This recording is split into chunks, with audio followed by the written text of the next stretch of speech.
Instalou o verniz no ringue da diplomacia. Israel não gostou das críticas do secretário-geral das Nações Unidas à ofensiva militar em Gaza. Na reunião do Conselho de Segurança da ONU, António Guterres denunciou claras violações do direito humanitário e sublinhou que nenhum Estado está acima da lei. I'm deeply concerned about the clear violations of international humanitarian law that we are witnessing in Gaza. Let me be clear. No party to an armed conflict is above international humanitarian law. Nothing can justify the deliberate killing, injuring and kidnapping of civilians or the launching of rockets against civilian targets. Guterres lembrou ainda que os ataques do Hamas não vêm do nada e que os palestinianos foram sujeitos a 56 anos de ocupação sufocante. Sem qualquer rodeio diplomático, o ministro israelita dos Negócios Estrangeiros acusou o secretário-geral da ONU de não compreender o ataque sangrento do Hamas a 7 de outubro. Eli Cohen lançou uma pergunta em jeito de condenação. Mr. Secretary-General, in what world do you live? Definitely, this is not our world. Eli Cohen pediu de seguida a admissão de António Guterres, diz que o secretário-geral da ONU não representa os membros mais importantes da organização. Agora nós vamos continuar aquela entrevista com o Alex, até porque Bakhmut voltou à moda, porque acabou de ser tomada novamente e agora a luta vai ser por Slaviansk, por Severodonetsk, toda aquela região ali, tá? Bom, enquanto a Ucrânia estava indo bem na defesa de Bakhmut, era uma cidade muito importante segundo a mídia, uma cidade muito estratégica e fundamental para a reconquista dos territórios no sul. Quando a Rússia conseguiu virar o jogo e tomar a cidade, aí sim passou a ser uma cidadezinha pequena e sem importância, segundo a narrativa da OTAN. Mas a verdade é que Bakhmut é sim uma cidade importante, tanto política, quanto econômica, quanto estrategicamente para os dois lados. Principalmente do ponto de vista estratégico, porque o controle da cidade garante o controle do entroncamento entre várias rodovias importantes para a logística da guerra, como vocês podem ver aqui no mapa. Além disso, o controle de Bakhmut garante o acesso às cidades industriais vizinhas de Kramatorsk e Sloviansk por 3 lados, como vocês podem ver aqui nessa outra imagem. Do ponto de vista econômico, também a cidade é importante, porque abriga muitos recursos minerais subterrâneos. E do ponto de vista político, é mais importante ainda, porque para o Zelensky foi um símbolo da resistência ucraniana, e enquanto a Ucrânia estava indo bem ali na defesa da cidade, o Zelensky garantiu que dali eles não saíam. Então, politicamente, isso é uma derrota para o Zelensky, uma vitória para o Putin, e é por isso que a narrativa teve que mudar. A Rússia tomou Bakhmut, sim, mas foi às custas de terríveis perdas humanas. A cidade em si é irrelevante e a Ucrânia só insistiu ali porque morriam 5 russos para cada ucraniano. Essa mentira foi repetida exaustivamente pela mídia da OTAN e pelos papagaios da OTAN que tem aqui no YouTube também. Mas será que era verdade? Vamos ver se essa afirmação pelo menos respeitava a lógica. Olhem aqui para o mapa, pessoal. A parte em vermelho é a parte ocupada pela Rússia. E aqui no meio está a cidade de Bakhmut. Foi assim que grande parte da batalha se desenrolou. Ou seja, a Rússia cercou a cidade e deixou apenas uma estrada livre, convidando os ucranianos para entrar no caldeirão. E sentou o dedo na artilharia. A pior situação possível para a defesa, né? No caso, a Ucrânia. E como sabemos que 80% das baixas nessa guerra são resultado de ataques de artilharia e mísseis, com a Rússia disparando 10 vezes mais tiros de artilharia por dia do que a Ucrânia, segundo a própria OTAN, como é que seria possível 5 baixas russas para cada ucraniano nessa situação totalmente desfavorável para os ucranianos? Ou seja, isso não seguia nem a lógica. Na verdade, a informação não estava errada, só estava invertida, porque de acordo com os documentos vazados pelo Pentágono, as baixas eram de 5 para 1, porém a favor da Rússia. Isso nos documentos dos Estados Unidos, do próprio Pentágono. São 5 baixas ucranianas para cada baixa russa. E é por isso que a Rússia não teve pressa nenhuma em resolver a batalha de Bakhmut. Segundo estimativas do Conselheiro de Defesa dos Estados Unidos no governo Trump, foram até agora 200 mil baixas do lado da Ucrânia e 40 mil do lado da Rússia. 400 mil feridos do lado da Ucrânia e 80 mil do lado da Rússia. Não sou eu que estou dizendo, é o assessor de defesa dos Estados Unidos durante o governo do Trump, né? Porque o assessor durante o governo do Biden, obviamente, tem outros números. Alex, vem cá, me diz uma coisa. A Rússia não tem armas, não tem munição, não tem motivação, é verdade isso? Foi uma pergunta feita algum tempo atrás, como eu te falei, em maio do ano passado. Olha a resposta dele, quer dizer, tem gente lá que pensa também, começou a descobrir as coisas. Vocês lembram que a Rússia só tinha, segundo a OTAN, combustível para mais 3 dias de guerra? Isso lá na segunda semana de guerra. A Rússia só tem combustível e armas para mais 3 dias. Vocês lembram dessa notícia? Pois é, já se passou mais de 1 ano e agora estão dizendo que a Rússia continua com problemas de desmotivação da tropa e falta de munição. Será que é verdade dessa vez? Bom, Agora nós sabemos a resposta porque está nos documentos vazados do Pentágono, que diz que quem está ficando sem munição é a Ucrânia. E na verdade a Rússia não conseguiu avançar nos últimos meses pelo mesmo motivo que a Ucrânia também não conseguiu. O solo lamacento. Esse aqui é o solo da Ucrânia durante esse inverno. O inverno foi mais ameno do que costuma ser e grande parte do solo não congelou. Quando o solo da Ucrânia não congela, isso é o que acontece. Vira um lamaçal, uma areia movediça, onde não tem como trafegar. Tentar trafegar tanques e máquinas pesadas num solo assim é pedir para ficar atolado e virar presa fácil para o inimigo. É por isso que nem Ucrânia nem Rússia se movimentaram nos últimos meses. Só sobra a alternativa de se movimentar por estradas pavimentadas. Porém, movimentar tropas por estradas pavimentadas é também se colocar em posição de grande desvantagem, né? Porque fica muito fácil para o inimigo fazer uma emboscada e te destruir. Por isso, o que vimos durante esse inverno foram batalhas de atrito, como a de Bakhmut, né? E durante batalhas de atrito, durante guerra de atrito, não é a quantidade de território que importa, é a quantidade de baixas que você consegue ocasionar no inimigo para que ele esteja mais fraco na sequência da guerra. A Rússia demorou 9 meses para conquistar Bakhmut, portanto nesse ritmo demorará séculos para ocupar toda a Ucrânia.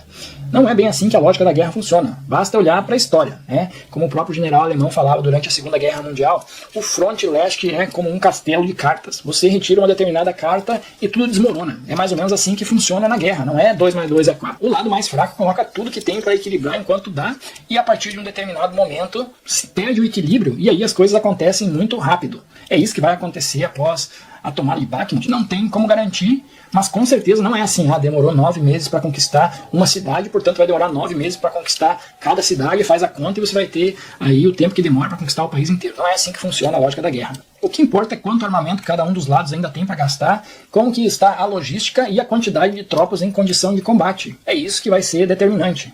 E segundo os documentos do Pentágono, a situação da Ucrânia não é boa. Segundo os documentos do Pentágono, a defesa antiaérea da Ucrânia estará totalmente destruída até o final de maio. Não sou eu que estou dizendo, tá? É o documento do Pentágono. Se está certo ou está errado, aí tem que ver lá com o Pentágono.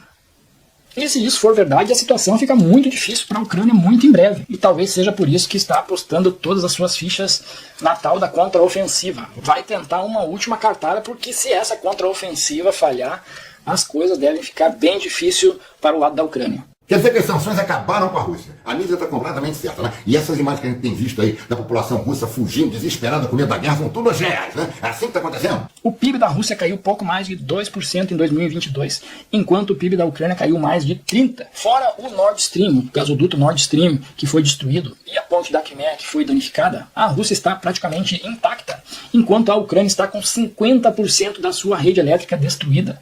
Perdeu mais de 1/4 de sua população. Grande parte do seu parque industrial, 20% do seu território, as melhores terras agrícolas e praticamente toda a sua saída para o mar. Então a Rússia está acabada depois dessa guerra. Quem está acabada é a Ucrânia, do seu Zelensky, né? O inconsequente. A Rússia perdeu sim parceiros comerciais com o Ocidente, né, por causa das sanções, porém expandiu muito a parceria que tinha com outros países, como a China, a Índia e o próprio Brasil. A Rússia foi sim excluída do sistema SWIFT, que é o sistema de pagamento internacional, o que é um problema grave, sim, principalmente para quem exporta, porque precisa receber em dólares.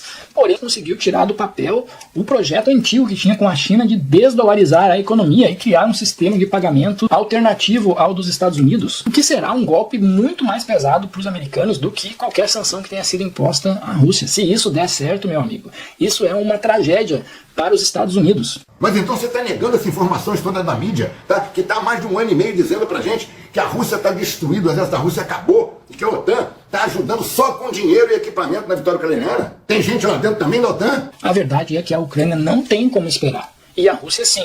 Ano que vem é ano de eleição nos Estados Unidos. E se o Joe Biden perder para os republicanos, tanto o Trump quanto o Ron DeSantis, que é o outro possível candidato pelos republicanos, já falou que a fonte vai secar para a Ucrânia. Porque é uma insanidade o que o Joe Biden está fazendo com o dinheiro do contribuinte americano. Os Estados Unidos não tem nem como rastrear o que está acontecendo com essa quantidade absurda de dinheiro que está sendo enviado para a Ucrânia. Um país que não tem nada que os Estados Unidos precisam. O principal interesse do Partido Democrata e do governo do Joe Biden nesse momento em prolongar essa guerra é um motivo político, é a eleição.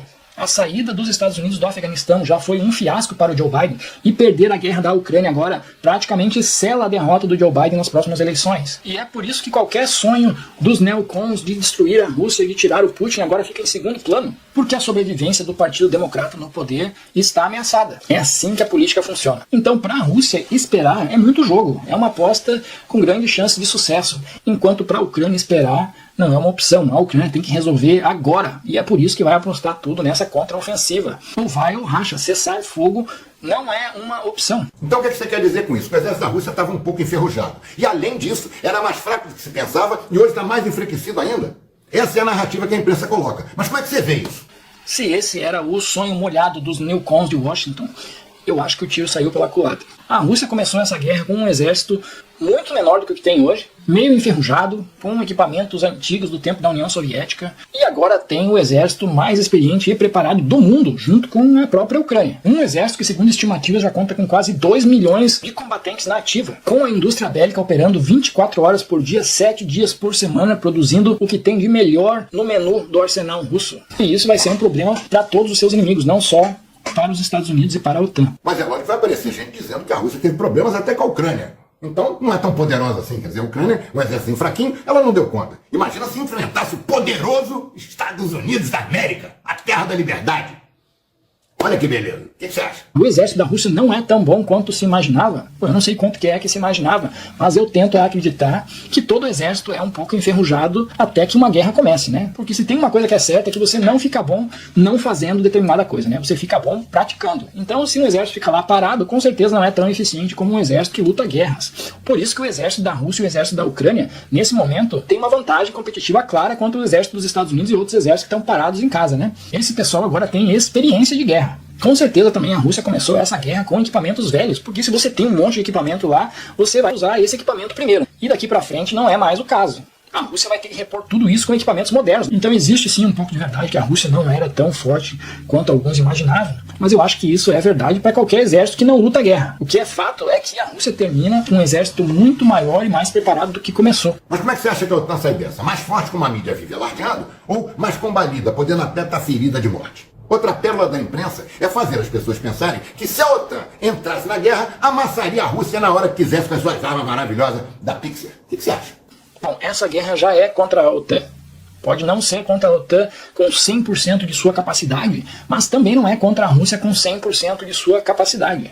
Porque lutar a 100% de sua capacidade custa caro e morre gente. Não é fácil justificar uma grande mobilização de milhões de pessoas. A Rússia nem sequer declarou guerra. Se declarasse guerra, poderia converter a sua indústria convencional para a indústria de guerra, né? Você pega lá a sua indústria que está lá produzindo automóveis, por exemplo, e fala, a partir de agora você produz tanque de guerra. Essa seria a Rússia em potência máxima. A Rússia não está em potência máxima e nem a OTAN. Porém, a guerra é sim contra a Ucrânia mais a OTAN. É logística da OTAN, é equipamento da OTAN, é dinheiro da OTAN, é inteligência da OTAN, são generais da OTAN, são satélites da OTAN. Então é sim Rússia contra a OTAN. E é por isso que existiu tanta dificuldade.